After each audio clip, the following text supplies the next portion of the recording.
মৰমৰ ছাত্ৰ-ছাত্ৰীসকল, মই আজি তোমালোকৰ তৃতীয় শ্ৰেণীৰ পৰিৱেশ পাঠ্যপুথি আমাৰ চৌপাশৰ পৰিৱেশৰ অধ্যায় 4 পাঠ 14 আজৰি সময়ৰ ব্যৱহাৰ যিটো পাঠ আছে সেই পাঠটি তোমালোকক মই বুজাই দিবলৈ চেষ্টা কৰিছোঁ। গতিকে তৃতীয় শ্ৰেণীৰ ছাত্ৰ-ছাত্ৰীসকলে পাঠটি ভালদৰে মনোযোগ দিবা বুলি আশা কৰি আজি ভিডিঅ' আৰম্ভ কৰিছোঁ। আজৰি সময়ৰ ব্যৱহাৰ অৰ্থাৎ পাঠটোত কি ক'বলৈ গৈছে তোমালোকে পাঠটোৰ নামটোৰ জৰিয়তে গম পাইছা। আমি আজৰি সময়ত কেনেধৰণে ব্যৱহাৰ আজৰি সময়বিলাক কেনেধৰণে অতিবাহিত কৰিব লাগে তাকে এই পাঠটোত দিবলৈ চেষ্টা কৰিছে। চোৱাচোন, বিদ্যালয় ছুটিৰ পাছত ঘৰলৈ আহি অথবা বন্ধৰ দিনত তোমালোকে নিশ্চয় কিছুমান কাম কৰা। নিজৰ ভাগৰ কামখিনি কৰি উঠাৰ পাছত যিখিনি অৱশিষ্ট সময় পোৱা যায় সেইখিনিয়ে হ'ল আজৰি সময়। এতিয়া আজৰি সময়নো কাক কয় আমি জানিব লাগিব। কি হয় কৈছে, নিজৰ ভাগৰ কামখিনি কৰি উঠাৰ পাছত যিখিনি আমি অৱশিষ্ট সময় পাওঁ সেইখিনি হৈছে আজৰি সময়। আজৰি সময়খিনি ভালদৰে কটোৱাৰ বাবে আমি কিছুমান নিজৰ ভাল লগা কাম কৰিব পাৰোঁ, যেনে ছবি অঁকা, সাধুকথাৰ কিতাপ বা আলোচনী পঢ়া, গান গোৱা, নৃত্য কৰা আদি। আজৰি সময়ত কৰা কামবিলাকে কামৰ প্ৰতি ধাউতি বঢ়ায়। আজৰি সময়ত কৰা যিবিলাক কাম সেই কামবিলাকে আমাক কি কৰে, কামৰ প্ৰতি আমাক ধাউতি বঢ়ায়। বহুতে আজৰি সময়ত খেলা ধূলা কৰি ভাল পায়। আৰু কিছুমানে কৈছে বহুতেই আজৰি সময়ত খেলা ধূলা কৰি ভাল পায়। এতিয়া কওঁ আহা, দিছে তলৰ ছবিত কি কি খেল দেখিছা? ইয়াত কেইটামান খেল দিয়া আছে আমাৰ ছবিত দেখিছোঁ, হয়নে? আমি খেলবিলাকৰ নাম ক'ব লাগে। হেতালি খেলা, ইয়াত হেতালি খেলিছে, বেডমিণ্টন, ক্ৰিকেট, তাৰপিছত ইয়াত লুডু, কেৰম, ফুটবল এইকেইটা খেল খেলা দেখিবলৈ পাইছোঁ। তাৰপিছত বিদ্যালয় ছুটি হোৱাৰ পাছত তোমালোকে ঘৰলৈ ঘূৰি আহি কি কৰা? মাৰ্বল, ঘিলা, চিলা উৰুৱা, ভেকুলী জাপ, লুকা ভাকু, লুডু, কড়ি, কেৰম, ফুটবল আদি খেলবোৰ খেলি পাইছানে? তোমালোকে পাইছা, নিশ্চয় পাইছা। যদি পাইছোঁ বুলি ক'ব লাগিব, হয়নে? যদি নাই পোৱা, তোমালোকে প্ৰায় এইবিলাক খেল খেলিছা, হয়নে? যে এই খেলবোৰ কিছুমান ভিতৰত খেলা আৰু কিছুমান বাহিৰত খেলা খেল। কৈছে যে এই কিছুমান খেল ইয়াৰ ভিতৰত খেলে আৰু কিছুমান বাহিৰত খেলে। এটা কথা নিশ্চয় ধৰিব পাৰিছা, যি খেল খেলিলে আমাৰ মনত আনন্দ লাগে আৰু শৰীৰ সুস্থ সবল, যি খেল খেলিলে আমাৰ মনত আনন্দ লাগে আৰু শৰীৰ সুস্থ সবল হয়। অৰ্থাৎ খেল খেলিলে আমাৰ কি হয়, মনত আনন্দ লগাৰ উপৰি শৰীৰ সুস্থ সবল হয়। খেল খেলোঁতে লগৰীয়াৰ মাজত মিলা প্ৰীতিও আহে। এতিয়া খেল ধেমালি প্ৰয়োজনীয়তা কিয়? খেল ধেমালি আমাৰ মাজত মিলা প্ৰীতি বঢ়ায়। প্ৰত্যেকটো খেল খেলাৰ কিছুমান নিৰ্দিষ্ট নীতি নিয়ম থাকে। প্ৰত্যেক খেল খেলাৰ নিৰ্দিষ্ট কি হয়, নীতি নিয়ম থাকে। যিকোনো খেল খেলোঁতে খেলৰ নীতি নিয়ম সঠিকভাৱে মানি চলিব লাগে। আমি প্ৰথমতে খেলটো কেনেধৰণে খেলিব লাগে তাৰ নীতি নিয়মবিলাক আমি জানি লৈ কি কৰিব লাগে, সেই নীতি নিয়মবিলাক আমি মানি চলিবলৈ আমি যত্ন কৰিব লাগে, হয়নে? ইয়াত কি দিছে, ফুটবল খেলৰ নিয়মসমূহ জানি লওঁ আহা। ফুটবল খেলৰ যিবিলাক নিয়ম আছে সেই নিয়মবিলাক ইয়াত দিয়া আছে। খেলৰ নামটো কি? ফুটবল। খেলৰ প্ৰকাৰ এইটো বাহিৰত খেলা নে ভিতৰত খেলা খেল? বাহিৰত খেলা খেল। খেলুৱৈৰ সংখ্যা, এটা দলত গ'লৰক্ষক সহ 11জনকৈ খেলুৱৈ থাকে। দুটা দলত মুঠ 22জন খেলুৱৈ থাকে আৰু এজন ৰেফাৰী আৰু 2জন সহকাৰী ৰেফাৰী থাকে। তো খেলাৰ নিয়ম, কেনেধৰণে খেলটো খেলিব লাগে। খেলখন দুটা দলৰ মাজত খেলা হয়, সেইটো আমি জানো। এখন ফুটবল খেল সাধাৰণতে 90 মিনিটত সম্পূৰ্ণ হয়। খেল এখন কিমান মিনিটত সম্পূৰ্ণ হয়? 90 মিনিটত। এই সময়ছোৱাত 45 মিনিটকৈ দুটা ভাগত ভগোৱা হয়। এতিয়া কি হয়, ফাৰ্ষ্ট হাফ, ছেকেণ্ড হাফ এনেকৈ থাকে। প্ৰথম হাফত কিমান খেলে? 45 মিনিটকৈ দুবাৰ খেলোৱা হয় আৰু ইয়াৰ মাজত 15 মিনিট কি হয়, বিৰতি দিয়া হয়। প্ৰতিটো দলৰ পৰা এজনকৈ দুটা দলৰ 2জন গ'লৰক্ষক হয়। প্ৰত্যেকটো দলৰ পৰা এজন গ'লৰক্ষক থাকে। প্ৰত্যেকটো দলত দুয়োটা দলৰ এটাই আনটো দলক দিয়া গ'লৰ সংখ্যাৰ ওপৰত ভিত্তি কৰি বিজয়ী দল ঘোষণা কৰে। ফুটবল খেলাৰ এইকেইটা হৈছে নিয়ম। এতিয়া ক্ৰিয়াকলাপ একটোত কি দিছে, সঠিক নিয়মেৰে যিকোনো এবিধ খেল খেলো আহা। তলত কেইটামান খেলৰ নাম দিছে, এইকেইটা যিকোনো এবিধ খেল খেলো অহা গৈছে। কাবাডী, ৰছী টনা, পাৰ পানী, কলহ ভঙা, সংগীত চকী। আমি বিদ্যালয়ত এইবিলাক খেল খেলোৱে। পাৰ পানীত কি হয়? তোমালোকে খেলা খেলবিধৰ নাম কি? তোমালোকে যি খেলা, যদি পাৰ পানী খেলা কি হ'ব? আমাৰ এডাল কি থাকে? চিন থাকে, আঁচ এডাল থাকিব, সেইটো পাৰ বুলি ধৰি লোৱা হয়। তাৰপিছত সেইটো পাৰ, আৰু আমি ভিতৰলৈ যেতিয়া সেই আঁচডালৰ পৰা ভিতৰলৈ আমি জঁপিয়াই দিম, পানীত পৰা হ'ব, পাৰ পানী। সেনেধৰণে কিছুমান নিয়ম থাকে খেলবিধৰ। তাৰপিছত খেলবিধ ভিতৰত খেলা নে বাহিৰত খেল? আমি পাৰ পানী আমি বাহিৰত খেলোঁ। খেলবিধ খেলিবলৈ কিমানজন খেলুৱৈ আৱশ্যক? পাৰ পানীত নিৰ্দিষ্ট কিমানজন খেলুৱৈ থাকে বুলি কথা নাই। কি নিয়ম মানি খেলবিধ খেলা হয়? তোমালোকে নিশ্চয় বিদ্যালয়ত পাৰ পানী খেলোঁতে কি নিয়ম মানি চলা হয় নিশ্চয় দেখিছা। তলৰ ছবিত দেখুওৱা খেলবোৰলৈ চোৱা। এই খেলবোৰ খেলি পাইছানে? ইয়াত কি খেল দিছে? ৰুমাল খেল, কুটকুট খেল। কুটকুট খেল খেলা, ৰুমাল খেল নেখেলিলেও তোমালোকে কুটকুট খেল প্ৰায়বিলাকে খেলা।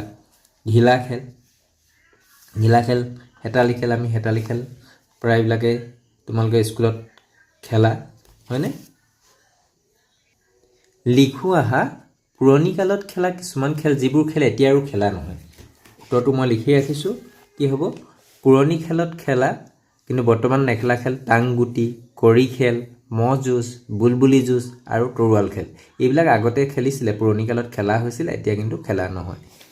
তাৰপিছত কি কৈছে? বৰ্তমানত খেলা খেল যিবোৰ আগতে খেলা হোৱা নাছিল। বৰ্তমানত আমি কিবিলাক খেল খেলোঁ? Video' game.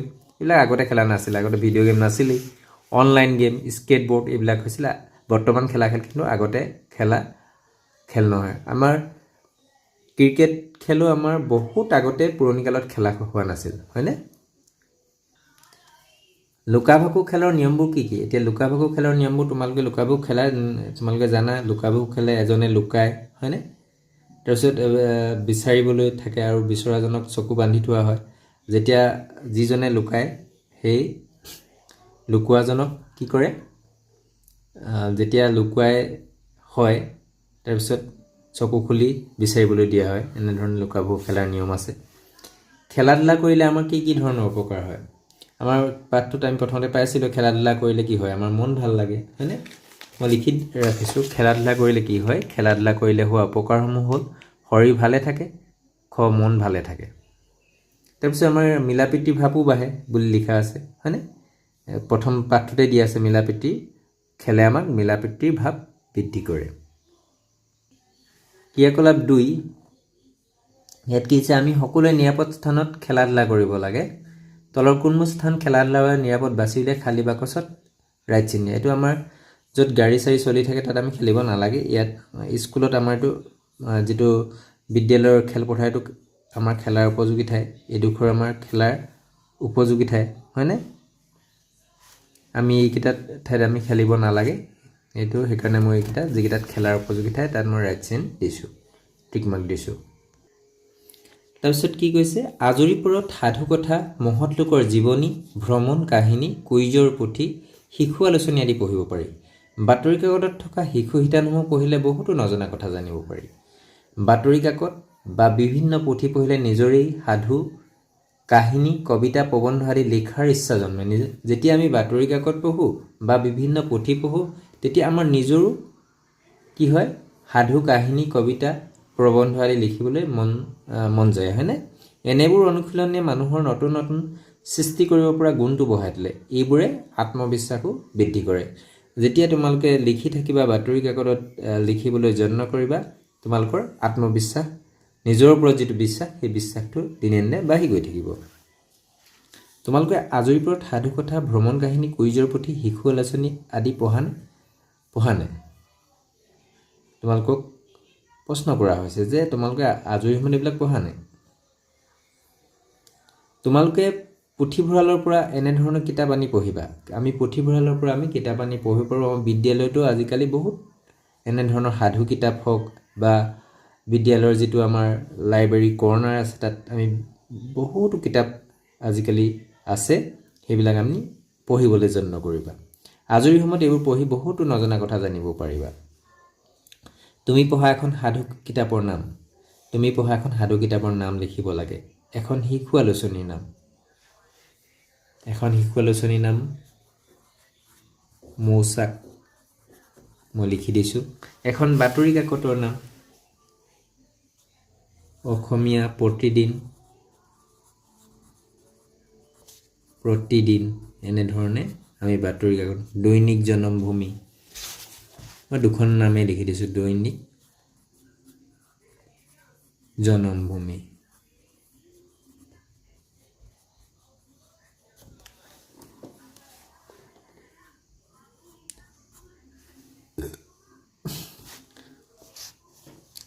তাৰপিছত কি কৈছে, আজৰি সময়ত ছবি অঁকাটো এটা ভাল অভ্যাস। ছবি অঁকাৰ জৰিয়তে মনৰ ভাৱ প্ৰকাশ কৰিব পাৰি। ছবি আঁকিলে সৃজনশীলতা আৰু কল্পনা শক্তিৰ বিকাশ সাধন হয়।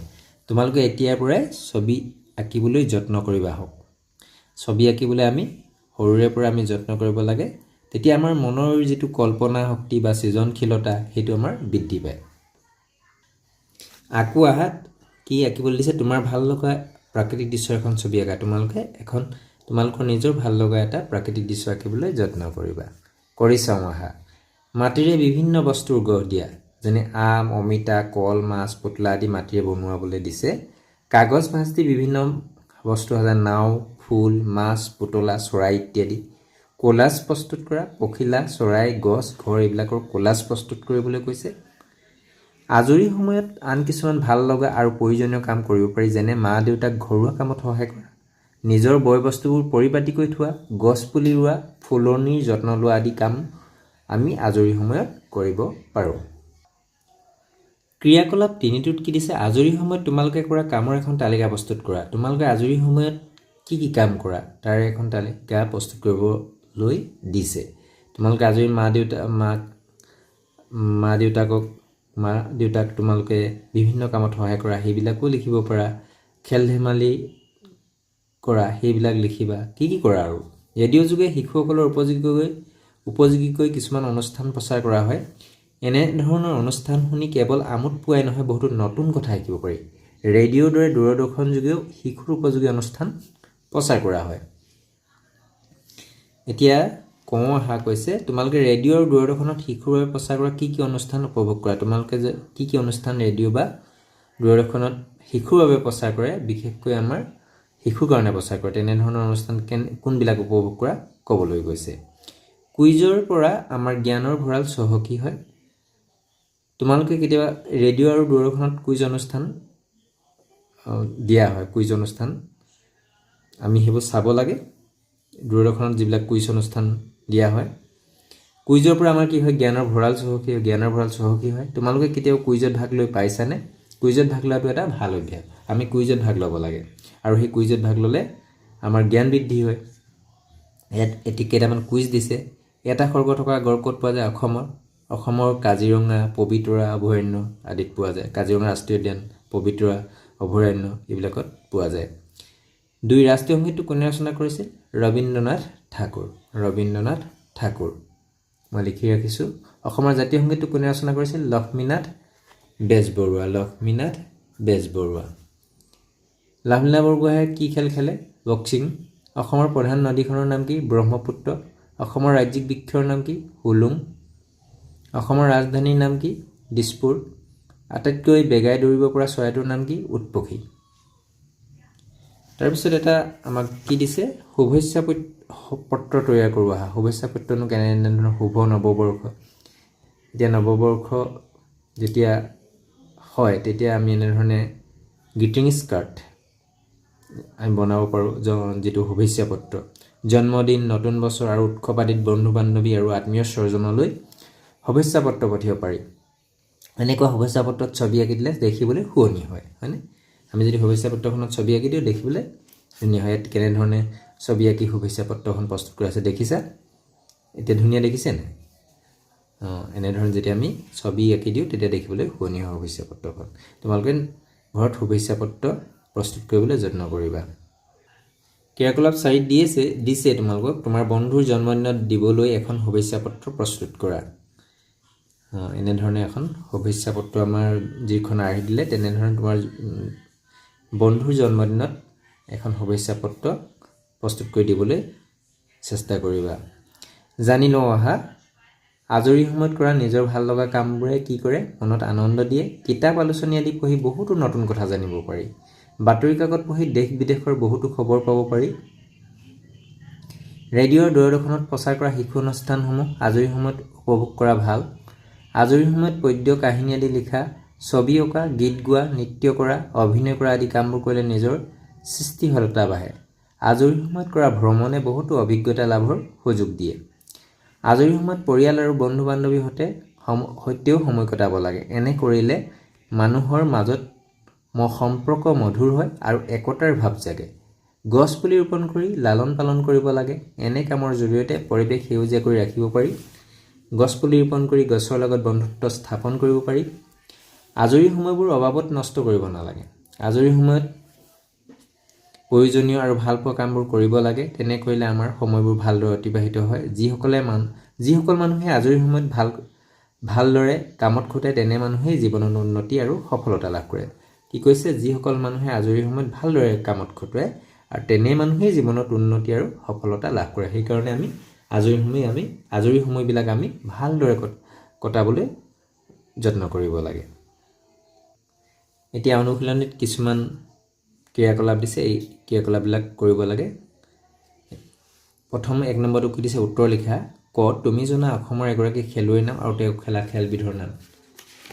এইটো কি হ'ব পাৰে বাৰু? মই এজনৰ নাম লিখি থৈছোঁ, ৰিয়ান পৰাগ। কি খেলে? ক্ৰিকেট। খটো কি দিছে? তুমি জনা এখন শিশু আলোচনীৰ নাম। উত্তৰটো কি হ'ব? মৌচাক। গ, তুমি পঢ়া এখন সাধুপুথিৰ নাম। তোমালোকে যি পঢ়িছা তাৰ নাম লিখিবা। মই লিখি দিছোঁ এখন বুঢ়ী আইৰ সাধু। এইবাৰ আহিছোঁ 2 নম্বৰ প্ৰশ্ন। কি দিছে প্ৰশ্নটোত? শুদ্ধ উত্তৰটো ৰাইট চিন দিয়া। আজৰি সময়ত কৰা কাম মনত আনন্দ দিয়ে নিদিয়ে? দিয়ে। এইটো আমি ৰাইট চিন দিব লাগিব। আজৰি সময়ত কৰা ভ্ৰমণৰ যোগেদি বহুতো কথা শিকিব পাৰি নোৱাৰি? পাৰি। মানে পুথিভঁৰালৰ পৰা কিতাপ আনি ঘৰত পঢ়িব নোৱাৰি? পাৰি। আমি পুথিভঁৰালৰ পৰা কিতাপ আনি পঢ়িব পাৰোঁ। সেইটো পাৰিটোত আমি টিক মাৰ্ক দিব লাগিব। 3 নম্বৰটো খালী ঠাই পূৰ কৰিবলৈ দিছে। ক, সময়বোৰ অবাবত নষ্ট কৰিব নালাগে। বাতৰি কাকত পঢ়ি দেশ বিদেশৰ বহুতো কথা জানিব পাৰি। 4 নম্বৰটো কি দিছে? দলত আলোচনা কৰি তলত দিয়া বিষয়কেইটাৰ দুটাকৈ বাক্য লিখা। খেল ধেমালি, খটো বাতৰি কাকত, গ ৰেডিঅ'। এইকেইটাৰ বিষয়ে আমি দুটাকৈ বাক্য লিখিব লাগে। মই লিখি ৰাখিছোঁ। খেল ধেমালিটো কেনেকৈ লিখিছোঁ? খেল ধেমালিয়ে আমাক শাৰীৰিকভাৱে সুস্থ ৰখাৰ লগতে মানসিক চাপ কমোৱাত সহায় কৰে। খেল ধেমালিয়ে আমাক শৃংখলাবদ্ধতা বজাই ৰখাত সহায় কৰে।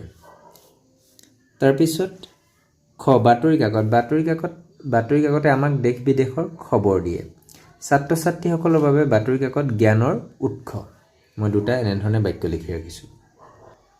গটো কি দিছে? ৰেডিঅ'। ৰেডিঅ'টোৰ বিষয়ে মই দুটা বাক্য কেনেধৰণে লিখিছোঁ চোৱাচোন। ৰেডিঅ' হৈছে বিজ্ঞানৰ এক অন্যতম চমকপ্ৰদ আৱিষ্কাৰ। ৰেডিঅ'ৰ সহায়ত আমি দেশ বিদেশৰ খবৰ পাওঁ। তোমালোকে আৰু নতুন নতুন বাক্য নিজে লিখিবলৈ চেষ্টা কৰিবা। 5 নম্বৰটো কি দিছে? শব্দ শৃংখলাটোত থকা 10বিধ খেলৰ নাম বাছি উলিয়াই এটা দিছে তোমালোকক। এনেকুৱা গোল কৰিবলৈ দিছে। চিনেৰে ঘেৰ দিয়া আৰু নামবোৰ বহীত লিখা। নামবোৰ বহীত লিখিবলৈ দিছে। মই তোমালোকক ঘেৰ দি দিছোঁ, তোমালোকে নাম বহীত লিখি ল'বা। লুডু, হকী, এইটো ভলীবল, লুকা ভাকু, দবা খেল, হয়নে? তাৰপিছত নাও খেল, ভেকুলী জাপ, লুকা ভাকু, পাৰ পানী, ফুটবল। এনেধৰণে মই মুঠতে 10টা, এইটোক লগাই 10টা এনেকৈ মই তোমালোকক গোল এনেধৰণে যিটো চিন দিবলৈ কৈছে দি দেখুৱাই দিছোঁ। তোমালোকে এই যিকেইটা লিখিছে মই গোল কৰি দিছোঁ, এইকেইটা তোমালোকে বহীত লিখিবা। আজিৰ পাঠ ইমানতে সামৰিছোঁ। পুনৰ অন্য এটা পাঠৰ সৈতে পুনৰ লগ হ'ম। ধন্যবাদ।